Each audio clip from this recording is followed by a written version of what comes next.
everyone, my name is Manish and today we are going to start third series of cartoon of political science class 12th of contemporary world politics. So without any further delay, let's open the first cartoon.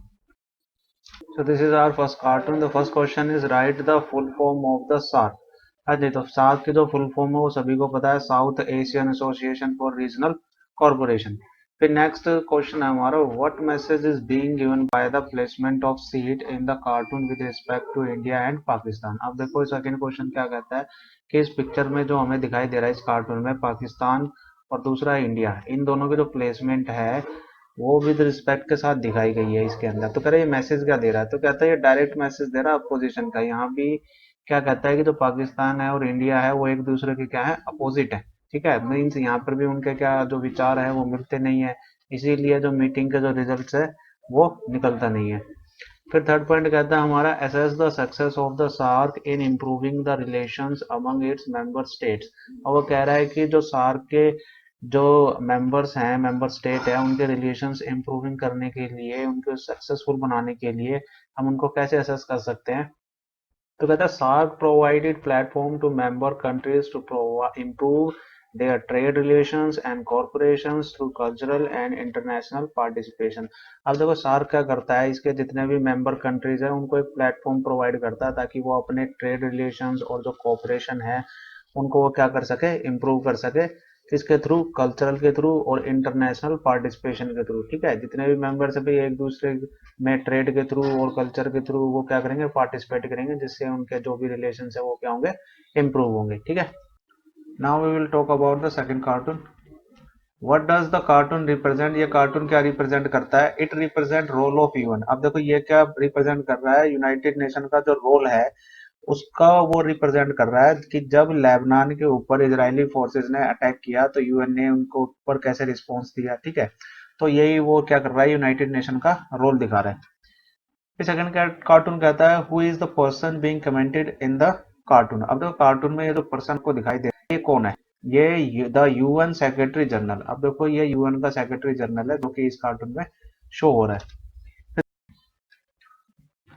Now the third question is what message does the cartoon convey? It conveys message on relevance of the UN as the immediate follow-up was not there by Israeli forces despite passing a resolution from the UN। अब देखो इसमें UN की जो महत्वपूर्णता है ये उस चीज को क्या कर रहा है, शो कर रहा है ये कार्टून, कि कैसे इजरायली फोर्सेस ने लेबनान के ऊपर अटैक कर दिया जबकि यूनाइटेड नेशन ने एक रेजोल्यूशन भी पास कर दिया था और इजरायली फोर्सेस ने उस रेजोल्यूशन को नेगलेक्ट करते हुए लेबनान के ऊपर अटैक कर दिया। और अटैक करने के बाद जो सेक्रेटरी था यूएन जनरल का, उसने इसके ऊपर कोई तुरंत एक्शन भी नहीं लिया। ठीक है, और ना ही इसके अगेंस्ट कुछ एक्शन लिया। तो यही सब कुछ इस कार्टून में क्या किया जा रहा है, शो किया जा रहा है।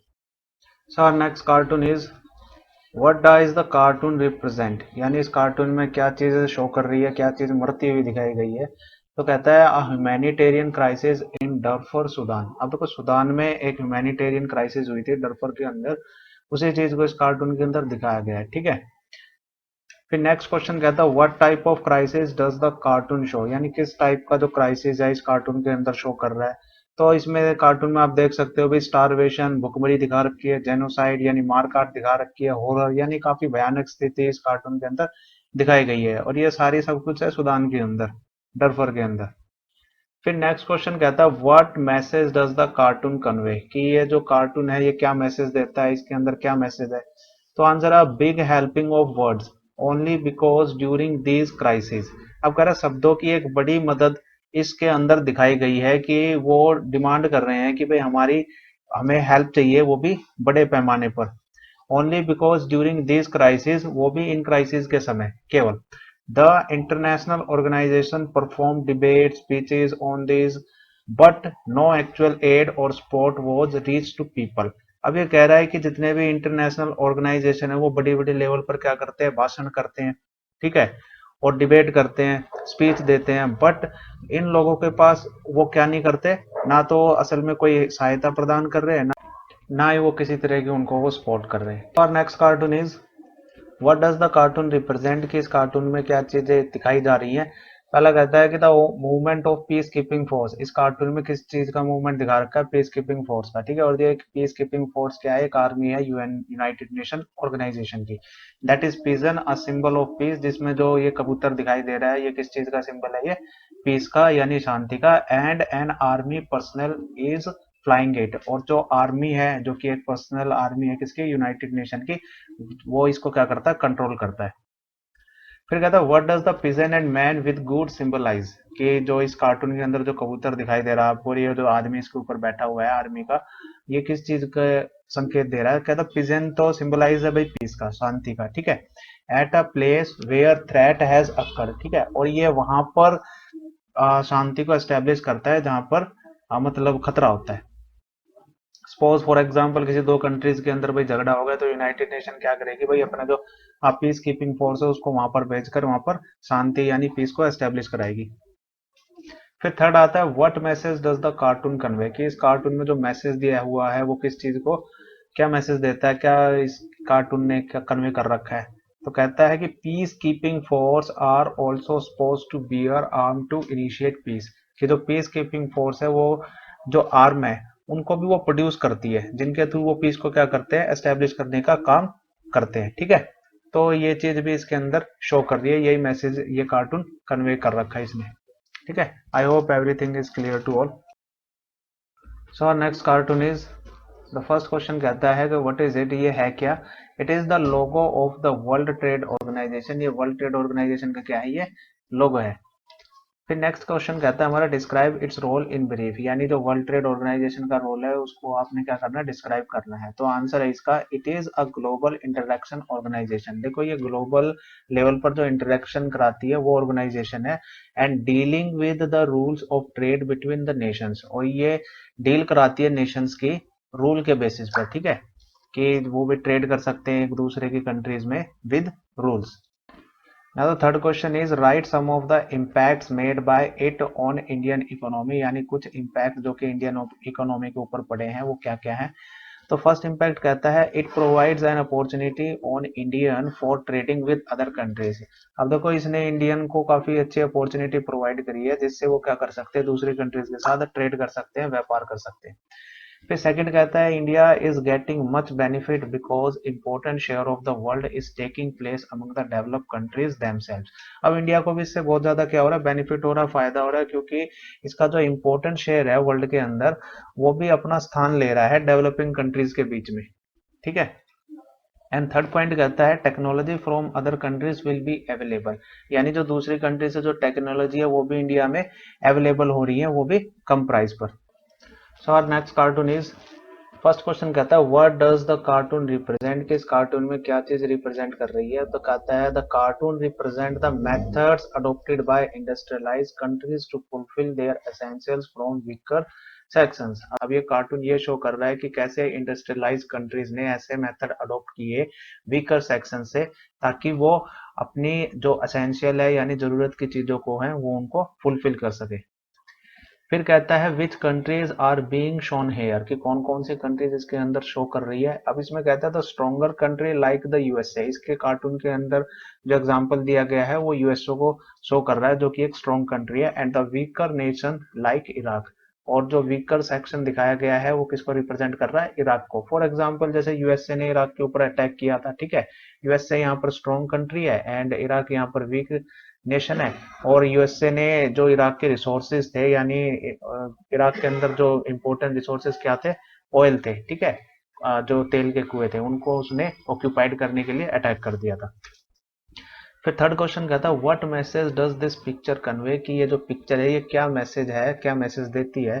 तो आंसर कहता है resources are the real strength of a nation. देखो किसी भी नेशन की जो असली ताकत होती है वो होती है रिसोर्सेज।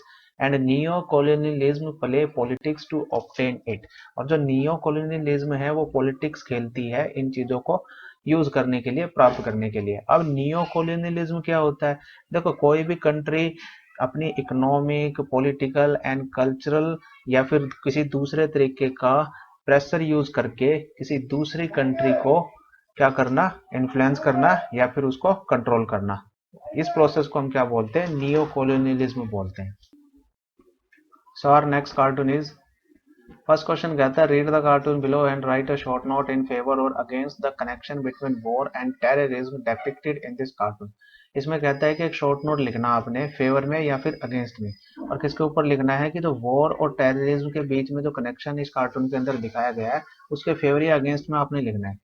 तो फर्स्ट चीज कहती है कि terrorism is non traditional threat to security as it is goal oriented political weapon. इसमें दिखाया गया कि आतंकवाद एक गैर पारंपरिक सुरक्षा के लिए खतरा है, क्योंकि यह एक अलग तरह के लक्ष्य को प्राप्त करने के लिए एक राजनीतिक हथियार है, और यह जो डेमोक्रेसी है यानी लोकतंत्र के खिलाफ एक युद्ध है, और अ क्राइम अगेंस्ट ह्यूमैनिटी और इंसानियत के खिलाफ भी एक अपराध है। ठीक है। फिर हमारा नेक्स्ट पॉइंट कहता है कि terrorism refers to political violence to target civilian deliberately and डिस्क्रिमिनेटली।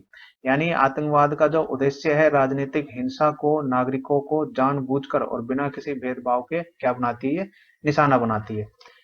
फिर नेक्स्ट पॉइंट कहता है civilian are targeted to be terrorize to use it as a weapon into this war. ठीक है, कि जो नागरिक है उन्हीं को क्या क्या बनाया जाता है, निशाना बनाया जाता है, उनको टारगेट किया जाता है डराने के लिए। ठीक है, और इनका यूज किया जाता है एज ए वेपन इस वॉर के अंदर।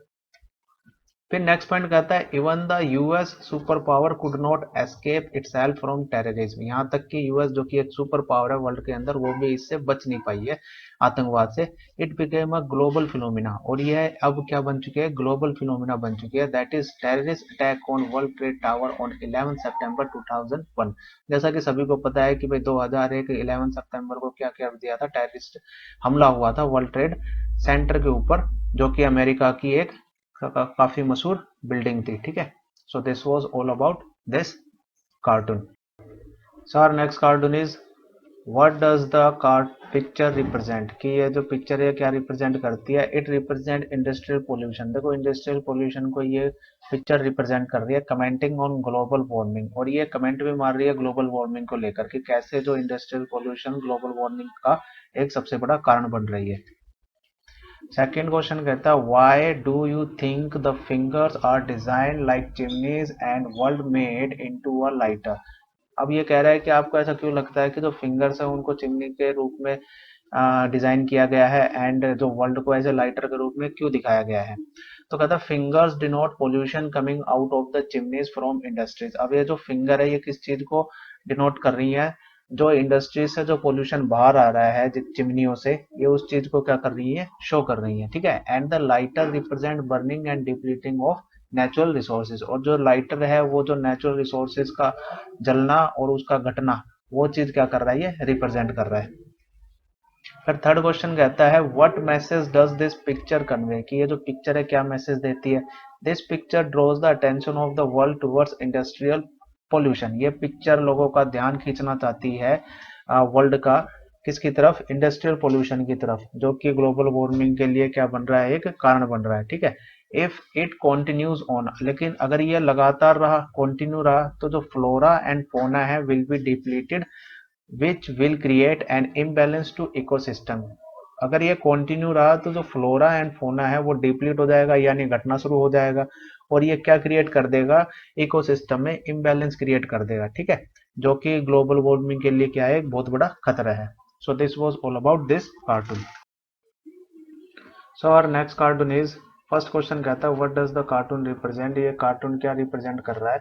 The US massive expenditure of defence and lack of money for peace related issues. इसमें दिखाया गया है कि कैसे अमेरिका डिफेंस के ऊपर सबसे ज्यादा खर्च करता है। ठीक है, और जो पीस रिलेटेड इश्यूज है उनके ऊपर वो बहुत ही कम पैसे खर्च करता है। सेकंड क्वेश्चन कहता है is it any different from our country, क्या ये हमारी कंट्री से अलग है। तो इसमें कहता है कि our country spends a lot on peaceful initiations first as well as make efforts to find out a peaceful solution first, कि हमारा देश पहले शांतिपूर्ण मुद्दों पर बहुत खर्च करता है और साथ ही साथ शांतिपूर्ण समाधान निकालने के लिए भी क्या करता है, वो प्रयास करता है।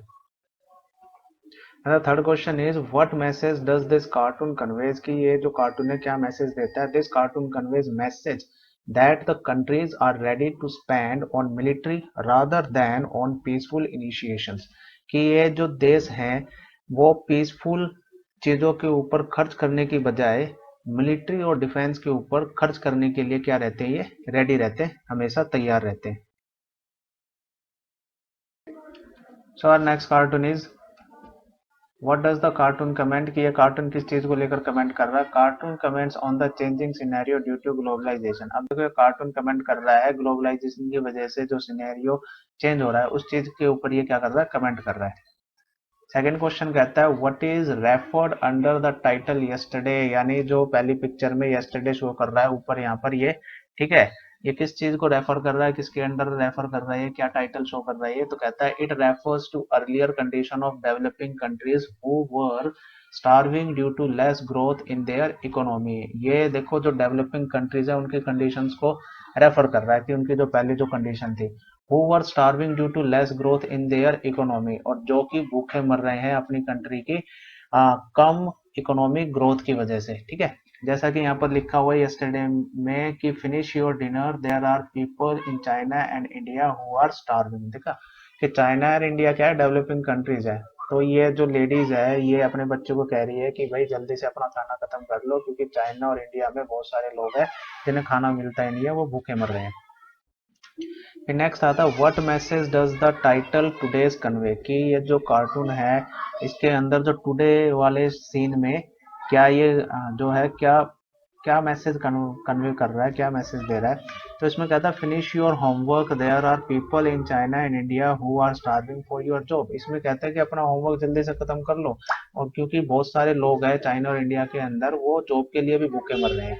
तो यहाँ पे टुडे कन्वे कर रहा है आपका globalization open door for new entrants from developing nations and resulted into brain drain, कि ग्लोबलाइजेशन ने दरवाजे खोल दिए भाई न्यू एंट्रेंट्स के लिए, जो जितनी भी डेवलपिंग कंट्रीज है, ठीक है, और इसको किस चीज में कन्वर्ट कर दिया है, ब्रेन टू ड्रेन में। ब्रेन टू ड्रेन का मीनिंग यहाँ पर हो गया movement of the people in search of employment, यानी कि लोग अब चाइना के अमेरिका के क्या करते हैं, जॉब की सर्च में अमेरिका रशिया जाते हैं, ठीक है, ताकि वो वहां पर जाके अपनी लाइवलीहुड।